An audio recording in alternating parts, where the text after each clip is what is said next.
السلام علیکم ورحمۃ اللہ وبرکاتہ۔ جس طرح کہ ہم پہلے ذکر کر چکے ہیں 204 نمبر ہے سورہ بقرہ کی، یعنی دو کرداروں کا ذکر کیا جاتا ہے، دو پارٹیوں کا ذکر کیا جاتا ہے۔ ایک پارٹی جو ہوتی ہے وہ اللہ تعالیٰ کی قسمیں اٹھاتی ہیں اور اللہ تعالیٰ کے ساتھ، یعنی جب مسلمانوں کے ساتھ ہوتے ہیں یا اللہ کے رسول کے پاس ہوتے ہیں اور اللہ کو گواہ بنا کر یہ کہہ رہے ہوتے ہیں کہ ہم تو اللہ تعالیٰ کی بات ماننے والے، حالانکہ وہ جھگڑالو ہوتے ہیں اور ان کو اللہ تعالیٰ ناپسند کرتا ہے اور وہ کوشش کرتے ہیں زمین میں فساد برپا کرنے کی، لڑائی جھگڑا کرنے کی۔ یہ اس قسم کے لوگ ہوتے ہیں اور فسادی ہوتے ہیں۔ تو اللہ تعالیٰ ایسے لوگوں کے لیے کہتے ہیں، یہ قسمیں اٹھا کر کہتے ہیں ہم تو اللہ تعالیٰ کو ماننے والے ہیں، اللہ تعالیٰ کے ساتھ ہم دین کے ساتھ ہماری ساری وابستگی ہے۔ اصل میں جھگڑالو ہوتے ہیں، اصل میں فسادی ہوتے ہیں، اصل میں یہ اپنی عزت کے لیے جب ان کو کہا جاتا ہے یار تو نیکی کا کام کر رہا تھا، میں بہت نیک آدمی ہوں، میں اسلام کو جاننے والے لوگوں کو تو تنگ کر رہے ہو اور اللہ تعالیٰ کے حکموں کو نافرمانی کر رہے ہو، اور وہ اپنی عزت کی خاطر تو وہ لڑائی جھگڑے پر اترا جاتا ہے۔ اللہ تعالیٰ کہتے ہیں ایسے لوگوں کے لیے جہنم ہے۔ دوسرے ایسے لوگ ہیں جنہوں نے اپنے آپ کو وَمِنَ النَّاسِ مَن یشری نَفْسَهُ ابْتِغَاءَ مَرْضَاتِ اللہ، تو جو اللہ تعالیٰ کو، اپنے جسم کو، اپنے نفس کو اللہ تعالیٰ کے سپرد کر دیتا ہے اور اللہ تعالیٰ کی بات مانتا ہے اور اسلام میں مکمل ہو کے پورا کا پورا داخل ہوتا ہے، تو اللہ تعالیٰ ایسے لوگوں کے لیے، یعنی ایسے لوگوں کے لیے ان کے لیے بشارت ہے۔ تو اللہ تعالیٰ یہ ساتھ یہ بھی سمجھا رہے ہیں، شیطان کی پیروی تم نے نہیں کرنی، شیطان تمہارا کھلا دشمن ہے۔ یہ ساری باتوں کے باوجود، سمجھ لینے کے باوجود،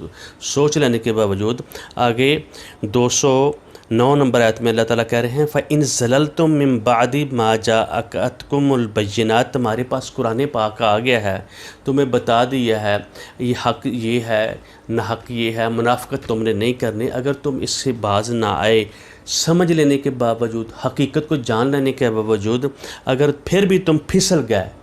اور شیطان کے قدموں کی تم نے پیروی کی، تو آدھی بات کو مانا، آدھی کو نہ ماننا، پچھلے درس میں بتایا گیا تھا، اس میں یہ جو لوگ ہوتے ہیں مان لینے کے باوجود، جو کافر ہوتے ہیں، جو منافق ہوتے ہیں، خاص طور پہ فسادی ہوتے ہیں، اپنی مرضی کچھ بات مانتے ہیں، کچھ کو چھوڑ دیتے ہیں، اور کہتے ہیں قرآن پاک میں افتؤمنون ببعض الکتاب وتکفرون ببعض، تو اللہ تعالیٰ کہتے ہیں یہ کچھ کو مانتے ہیں، کچھ کو نہیں مانتے، تو ایسے لوگوں کی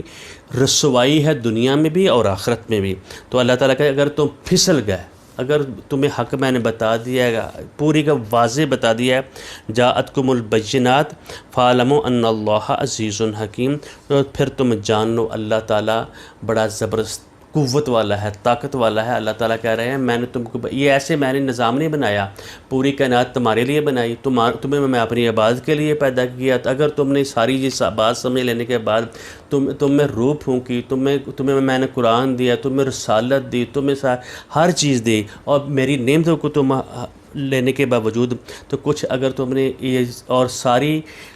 واضح ہدایت آنے کے باوجود اگر تم نے نہ مانا، تو پھر میں تم بڑا زبردست ہوں اور حکمت والا ہوں، تمہارا میں تہس نہس کر دوں گا۔ یہ واقعی بات ہے، عزیز، زبردست۔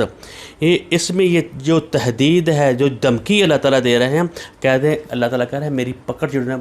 بہت زیادہ سخت ہوگی، تمہیں میں چھوڑوں گا نہیں ہے۔ یہ اللہ تعالیٰ کی، ہر بندہ ہمیں وہ کہتا ہے اللہ تعالیٰ معاف کر دیں گے،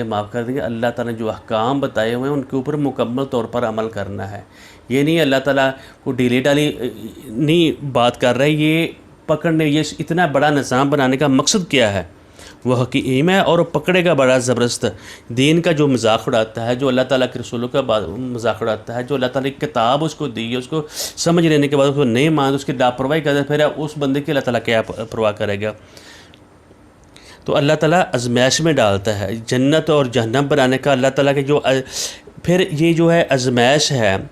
جزا سزا ہے، جنت اور دوزخ کا معاملہ کیسے اس طرح ایسے بنایا ہے۔ تو اللہ تعالیٰ کہہ رہے ہیں حال ینظرون الا ان یأتیہم اللہ فی ظلال من الغمام والملائکۃ وقضی الامر، کیا اسی کا انتظار کر رہے ہیں کہ آ جائے ان پر اللہ تعالیٰ بادلوں کے سائے بانوں میں اور فرشتے اور فیصلہ چکا دے۔ اللہ تعالیٰ کی طرف سے واضح حکم آ جائے، وہ احکام آ جائیں، ان کو اوپر کوئی قہر غضب آ جائے، اللہ تعالیٰ کی فوج آ جائے اور فرشتوں کی فوج آ جائے تو اور ان کا حساب کتاب چکا دے، اللہ تعالیٰ جی ان سے آیت میں کہہ رہے ہیں حال ینظرون کہ یہ انتظار اس چیز کا کر رہے ہیں کہ ان یأتیہم اللہ، کہ اللہ تعالیٰ کیا اس چیز کا انتظار کر رہے ہیں کہ آ جائے ان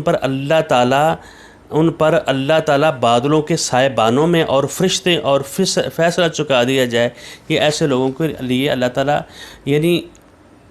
ان کا نفس اپنے نفس کی کہنا نہ مانیں، اللہ تعالیٰ کی حکم کو مانیں جو ہی قیامت برپا ہو جائے گی. اور اللہ تعالیٰ یہ اس قیامت کا انتظار کر رہے ہیں کہ جس وقت اللہ تعالیٰ ان کو پکڑ لیں گے، حساب کتاب چکا دیں گے یہ جو بندہ مر جاتا ہے. اور فرمایا کہ حدیث میں ہے من مات فقد قامت قیامت، جو بندہ مر گیا اس کی قیامت کھڑی ہے، اس کا تو اسی وقت حساب کتاب ہونا شروع ہو جاتا ہے.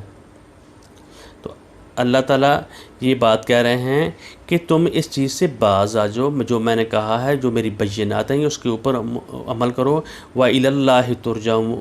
الْأُمُورُ، سارے کے سارے معاملات اللہ تعالیٰ کی طرف آنے والے ہیں.